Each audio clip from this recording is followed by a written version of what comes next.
嗨，各位，我是你们的老朋友，今天咱们得聊点爆炸性的。真心说，这事儿真真切切地冲击着我的认知，也牵动着我作为内容创作者那根最敏感的神经。BBC 中文最近丢出个重磅炸弹，说继 TikTok 把咱们这代人的碎片时间炸得一滴不剩之后，又一股来自中国的视频新势力正在全球掀起滔天巨浪。那是什么呢？正是微短剧这玩意儿。它像一棵疯狂生长的万藤，已经悄无声息地缠绕到了欧洲、美洲甚至非洲的手机屏幕上。想想看，当年的 TikTok 简直就是个时间黑洞，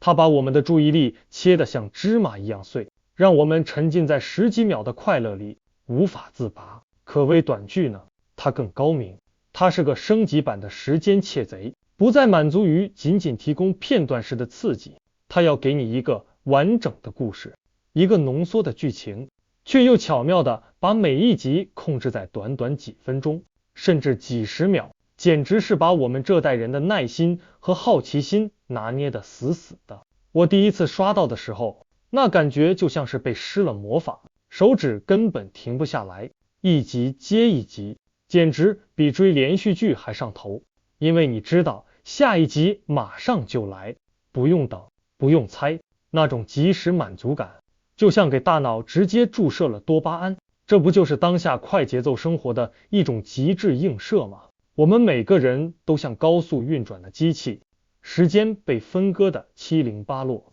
长篇大论的电视剧、电影，甚至需要投入大量精力的书籍，都显得有些奢侈。而微短剧，它就像是为这个时代量身定做的视觉快餐，它聪明地捕捉到了人们对故事的渴望，却又体贴地降低了观看门槛。你等公交的几分钟，午休间隙的几分钟，甚至蹲个厕所的几分钟，都能完整地消化掉一个跌宕起伏的小高潮。它不再是电影院里那种需要正襟危坐的艺术殿堂，也不像传统电视剧那样拖沓铺垫，它直接切入主题，冲突拉满，反转连连，每一秒都在抓住你的眼球，生怕你溜走。我一直在思考，为什么它能像病毒一样蔓延开来？除了碎片化适应性，更深层的原因在于它那直击人心的爽感。无论是霸道总裁的甜宠爱恋，还是普通人逆袭的励志故事，亦或是复仇女神手撕白莲花的酣畅淋漓，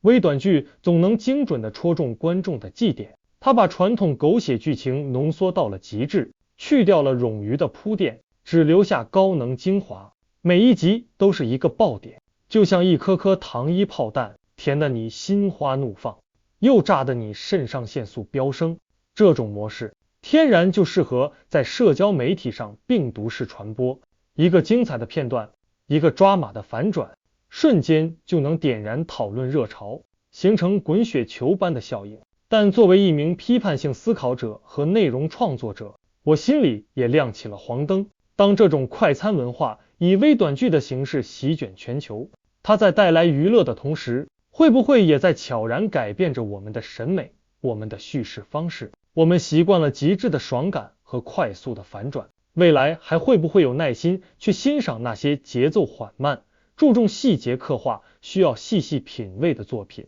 我担心这种对爆点的无止境追求，可能会让创作者们陷入同质化的泥潭，大家都在复制成功的套路，题材越发趋同，故事越发空洞，最终导致内容的贫瘠。就像我们现在看到的，某些微短剧的剧情逻辑已经经不起推敲，只是为了服务于那几个强烈的戏剧冲突，人物扁平化，价值观也显得单一，甚至有些粗暴。这不仅仅是娱乐形式的变革，更是一场悄无声息的文化输出。当不同国家、不同肤色的人们都在消费着来自中国的微短剧时，那些故事里蕴含的价值观、情感表达乃至审美偏好，都在潜移默化地影响着全球观众。它可能是一个窗口，让世界更好地了解中国文化，但也可能因为其过于模板化的叙事而限制了文化多样性的呈现。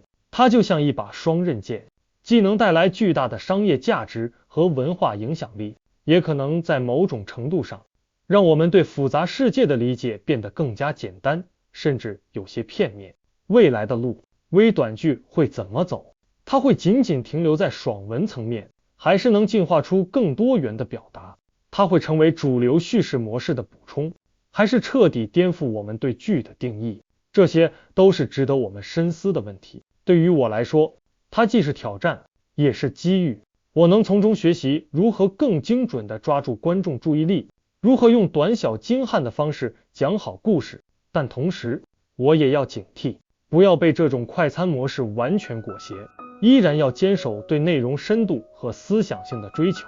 毕竟真正的艺术和思考，往往需要在时间的沉淀中才能开花结果。让我们一起拭目以待吧，看这场由微短剧掀起的全球风暴，最终会将我们带向何方。今天这个话题我就暂时说这么多，如果您有不同的看法或者建议，记得留言告诉我。欢迎订阅我的频道，我是胖僧，谢谢大家。